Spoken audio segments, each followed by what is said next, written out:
Hi, I'm Shan-Yuan. I'm going to talk about our work in collaboration with Yudai, Tanaka, Mazursky, and Pedro Lopes at the University of Chicago. We're seeing a new revolution in immersive experiences where we can see overlaid visual and audio in our surroundings, and even closer to our everyday life with more compact devices coming out. Beyond visual and audio, there are haptic devices that can generate the sense of touch and forces, such as this pair of haptic gloves, and it's getting more realistic, increasing the haptic fidelity for the virtual world. However, these haptic devices have trapped in research labs, demos, and haven't really found success at homes and in more common places that include many interactions with people with objects in everyday life. And we argue that in this paper, we need to develop haptic devices in another axis, that is to consider haptic fidelity in the real world. And in this framework, we synthesize different strategies from the emergent haptic devices to engineer the next generation haptics. And why do we want to propose this new framework? The sense of touch enables humans to perform dexterous activities. And this sense of touch comes from a collection of highly sensitive receptors under our skin to detect very precise pressure, skin stretches, vibration, or temperature. Haptic devices traditionally are developed to replicate real-world senses, such as in this case, to replicate the feeling of holding the drill as if it was real and to assist simulation or teleoperation. Mobile virtual reality headsets accelerate the development of wearable haptic devices.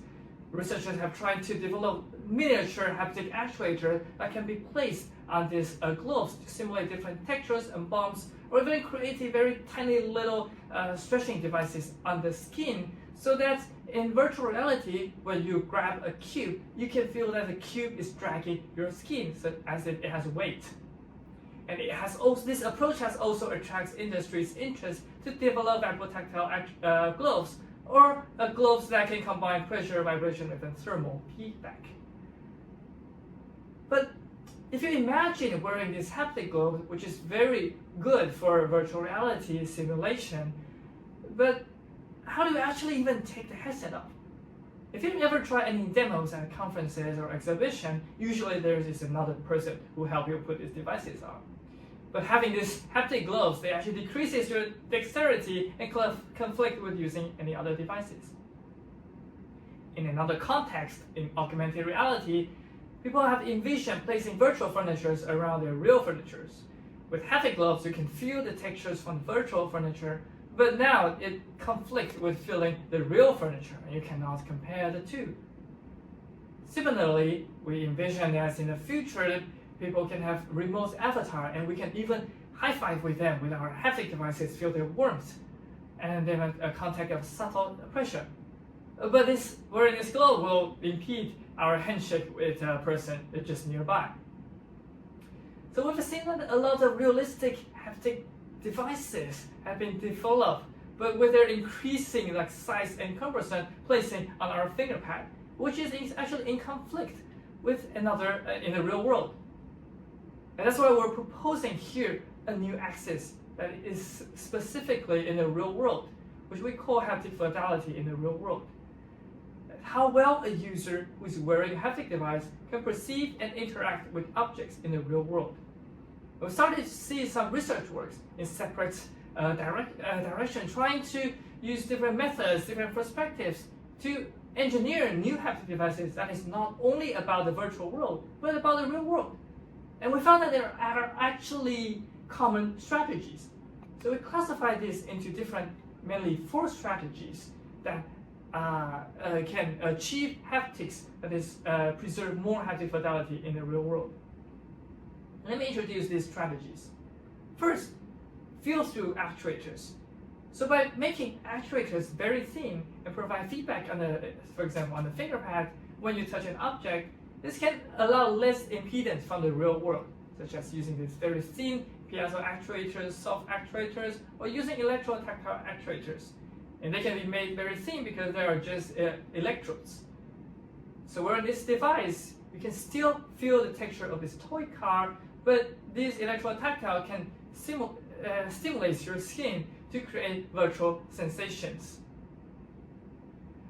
While providing super high spatial resolution with these field of view actuators, the film itself still stands in between your skin and the real world and can still impact the sensation, for example, in feeling different textures.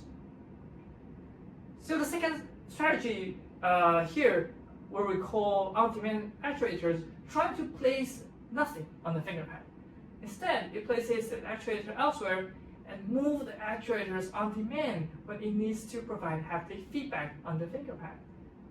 And this includes my previous work that is a nail device that can unfold the cover and retract the cover when not needed. So you can operate physical tool without impeding on your fingerpad. Another example is a device that is mounted on a wrist. And then when a user in the virtual world wanted to grasp this apple, the device will come to their hand, and it leaves their hand when they're not interacting with virtual objects. So this approach keeps the fingerpad entirely free and provide a stronger feedback when it's needed. But the mechanism itself could be cumbersome at another part of the body. Relocated actuators. This strategy simply relocate the actuator to another site. And the sensation is felt right there. So instead of feeling it on the fingertip when you grasp an object, you feel the sensation on the other side. It could be on the back of the nail, or it could be on the wrist. For example, this work creates squeezy and vibrotactile sensation on the wrist. So when you are interacting in the virtual world, pressing a button here, you're feeling a squeeze on your wrist rather than on your fingerpad. And this approach effectively keeps the fingerpads entirely free. However, it requires some mapping since this sensation is not natural. The last strategy I want to talk about is called remote actuators. Similar to relocated actuator, the actuator is not at the target location. It's placed elsewhere. But the sensation itself is not felt at the actuator site, but instead, stimulus can travel through the tissue of the body and create sensation on the target skin. And this has been explored through vibrotactile or ultrasound, and can also explore in electrostimulation. And here I will explain briefly how it works. So Yudai, my colleague, has explored stimulating on the backside of the finger, and because that is less sensitive, and this sensation can be felt more on the part that is more sensitive, which is the front side, the fingerpad side of the finger.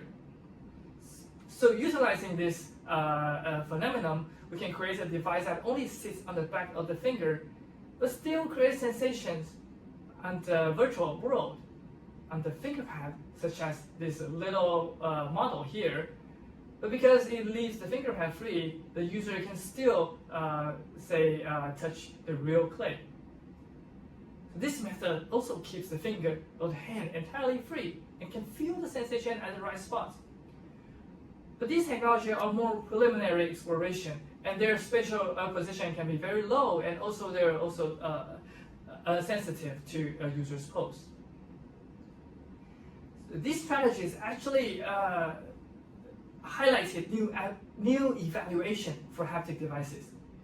Traditionally, we evaluate haptic devices through their haptic fidelity rendered in the virtual world through realism rating or their rendering capability. And for these strategies that aim to, on another direction, haptic fidelity, to preserve haptics in the real world, we evaluate these devices through how much they impact our tactile sensitivity, object recognition, or even dexterity in real-world tasks. So this paper is a call for engineering haptic devices that actually can balance the virtual world and the real-world sensation. Previous was only suitable for VR haptics, but this work proposed new interactions that involve the virtual and the real-world interactions. And they have different levels of haptic fidelity in the virtual and the real world. You might start to imagine that, or think about if there is actually a sweet spot where we could have fairly good haptic fidelity for the virtual object, but also pretty good dexterity in the real world. And for more discussion on the future direction, please refer to our paper.